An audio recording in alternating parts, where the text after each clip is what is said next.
शुरुआत करते हैं। चलिए, तो आज का क्वेश्चन है हमारा। हाल ही में अंतर्राष्ट्रीय अंतरा हाल ही में विश्व रक्तदाता दिवस कब मनाया गया? तो दोस्तों, इसके ऑप्शन क्या है? 12 जून, 13 जून, 14 जून, 15 जून। तो दोस्तों, इसका राइट आंसर क्या हो जाएगा? 14 जून। 14 जून। चलिए दोस्तों, तो इसको डिटेल में समझते हैं।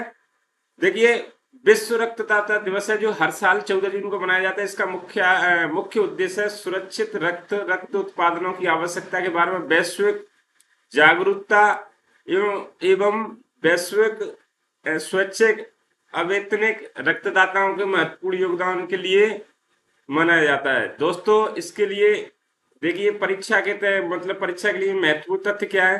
तो दोस्तों, 1 जून को विश्व दुग्ध दिवस मनाया जाता है। इसकी थीम थी महिलाओं किसानों का सम्मान। चलिए, और इसके 5 जून को आपको पता ही है कि पर विश्व पर्यावरण दिवस मनाया जाता है। तो इसकी थीम क्या थी? Inspire to nature. चलिए दोस्तों, for climate for our future. और दोस्तों, 12 जून को कौन सा दिवस मनाया जाता है? तो बाल श्रमिक निषेध दिवस। चलिए दोस्तों, तो नेक्स्ट क्वेश्चन पे चलते हैं। हाल ही में अंतर्राष्ट्रीय एल्बिनिज रंगहीनता जागरूकता दिवस कब मनाया जाता है? तो दोस्तों, इसके ऑप्शन है 14 जून, 12 जून, 13 जून, 11 जून। तो दोस्तों, इसका राइट आंसर क्या आ जाएगा? 13 जून। चलिए दोस्तों, तो इसको डिटेल में समझते हैं।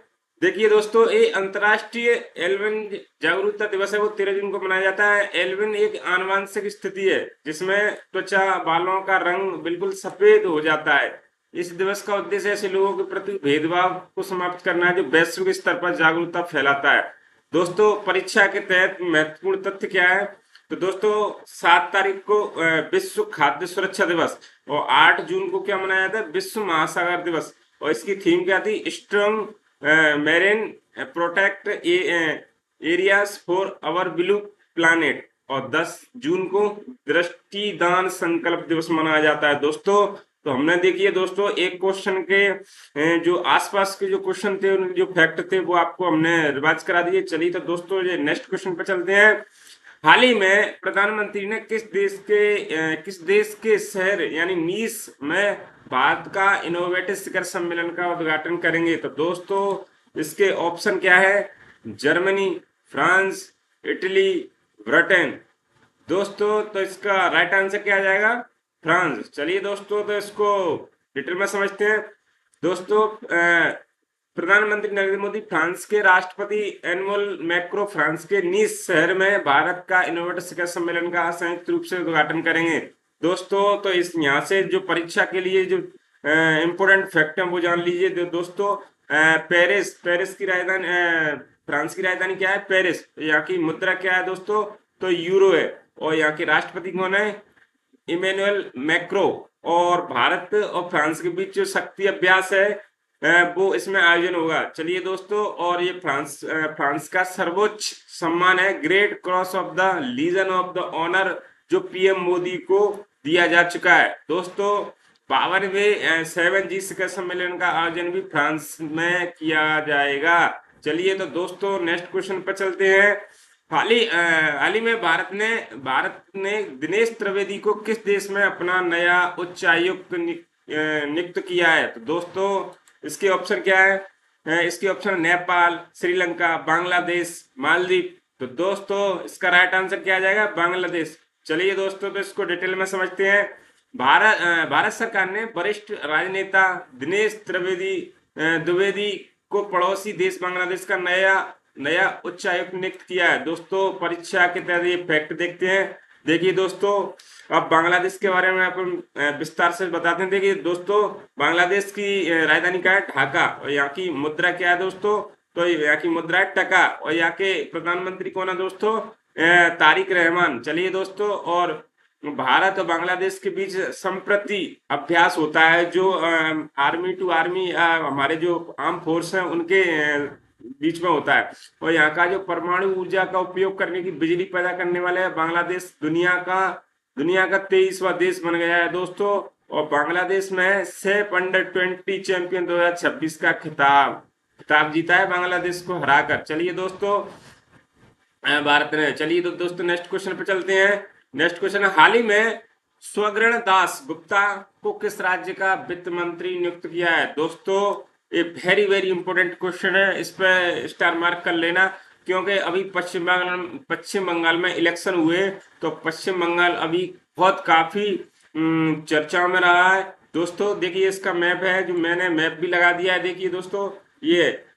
तो दोस्तों यहाँ पर ये जो ये मंत्री है, जो तो पश्चिम कहाँ के बने हैं ये स्वर्णदास गुप्ता जो बने हैं, जो पश्चिम बंगाल के बने हैं। चलिए दोस्तों तो इसको डिटेल में समझते हैं, और डिटेल में यहाँ देखिए यहाँ के सुभन दास जो गुप्ता जो पश्चिम बंगाल सरकार ने नया वित्त मंत्री नियुक्त किया है। परीक्षा के तहत महत्वपूर्ण तथ्य देखिए दोस्तों, यहाँ की जो है ना पश्चिम बंगाल की राजधानी क्या है? कोलकाता। और यहाँ के जो मुख्यमंत्री हैं वो शुभेंदु अधिकारी हैं, और राज्यपाल कौन है दोस्तों?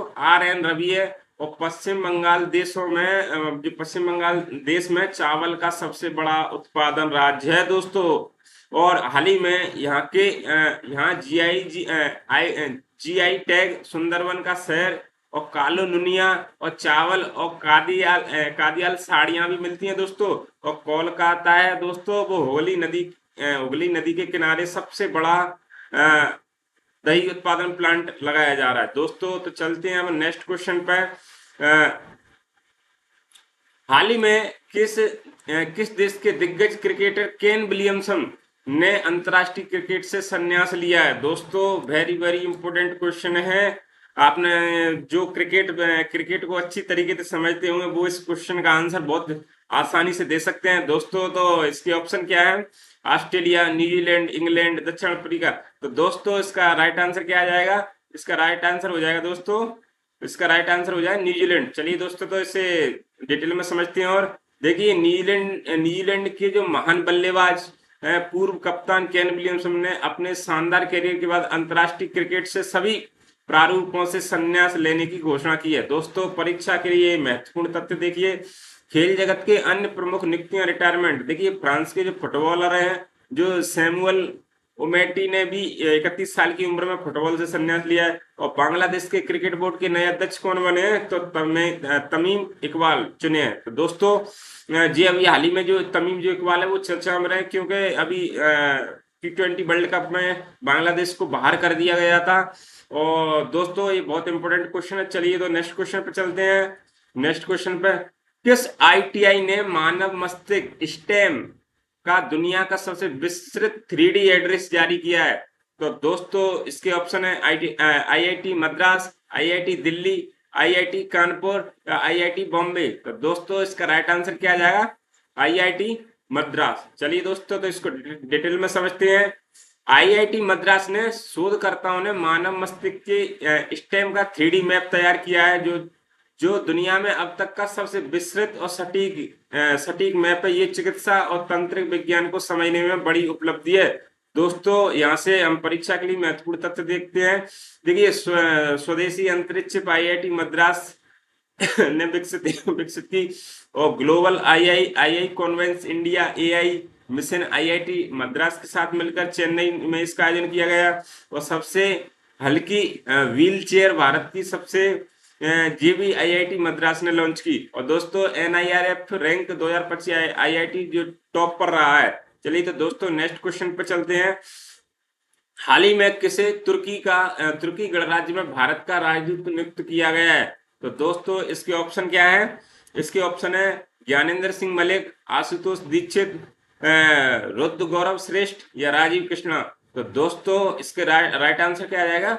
रुद्र गौरव श्रेष्ठ। चलिए दोस्तों तो इसको डिटेल में समझते हैं। भारतीय विदेशी सेवा के जो IFS के अधिकारी रुद्र गौरव श्रेष्ठ हैं, जो तुर्की गणराज्य के भारत का नया राजदूत नियुक्त किया गया है दोस्तों। तो और यहाँ पर क्या है, ये गुजरात के नए DGP भी ज्ञानेंद्र सिंह मलिक हैं। देखिए दोस्तों ये बहुत इंपॉर्टेंट क्वेश्चन है। यहाँ देखिए मैंने इसके साथ एक्स्ट्रा फैक्ट जोड़े हैं दोस्तों। तो इससे क्या है, जो अपन जब करंट के साथ अगर एक्स्ट्रा फैक्ट अपन पढ़ते हैं ना, तो जिससे क्या है हमेशा के लिए याद रहते हैं दोस्तों। मैंने इस क्वेश्चन को करा दिया, मैंने रिवीजन के तौर पर लिया है इसको। तो ये ज्ञानेंद्र सिंह मलिक बनाए हैं, जो गुजरात के नई DGP हैं। और उत्तर प्रदेश के नए DGP कौन है? तो ये राजीव कृष्णा है। और मणिपुर के नए DGP कौन है? तो ये मुकेश सिंह है। और भारतीय वायुसेना के उप प्रमुख कौन है? आशुतोष दीक्षित। दोस्तों ये क्वेश्चन बहुत इंपोर्टेंट है कि भारतीय वायुसेना के उप प्रमुख कौन है? आशुतोष दीक्षित। चलिए दोस्तों, तो नेक्स्ट क्वेश्चन पर चलते हैं। किस आईआईटी ने छात्रों के लिए एक नया under graduate cyber security course launch किया है? दोस्तों तो इसके ऑप्शन है आईआईटी रुड़की, या आईआईटी कानपुर, या आईआईटी खड़गपुर, या आईआईटी गुवाहाटी। तो दोस्तों इसका राइट आंसर क्या आ जाएगा? आईआईटी कानपुर। चलिए दोस्तों, तो इसको डिटेल में समझते हैं। देश में बढ़ रहे साइबर खतरों से निपटने के लिए कुशल पेशेवर तैयार करने के उद्देश्य से आईआईटी कानपुर ने साइबर सिक्योरिटी पर एक विशेष अंडर ग्रेजुएट कोर्स लॉन्च किया है। दोस्तों यहाँ से देखिए, परीक्षा के लिए महत्वपूर्ण तथ्य है। आईआईटी जो मुंबई है ना, जो भारत की सबसे बड़ी बड़ी एकीकृत यानी फील्ड प्रयोगशाला शुरू की है दोस्तों। और आईआईटी रोपड़ है ना, ये भारत का पहला कृत्रिम कृषि खुफिया परिस्थितियां तंत्र लॉन्च किया दोस्तों इसने। और आईआईटी जो पटना है, जो अल्पसंख्यक मंत्रालय युवा कौशल विकास के लिए समझौता किया है। चलिए तो दोस्तों, आज का सेशन मैं यहाँ समाप्त करता हूँ। आशा करता हूँ आपको आज के हमारे क्वेश्चन कैसे लगे, कमेंट में बताएं। दोस्तों हमारे YouTube चैनल को सब्सक्राइब कर लें और शेयर कर दें और बेल आइकन दबा दें। दोस्तों मिलते हैं नेक्स्ट वीडियो में। Thank you. जय हिंद, जय भारत।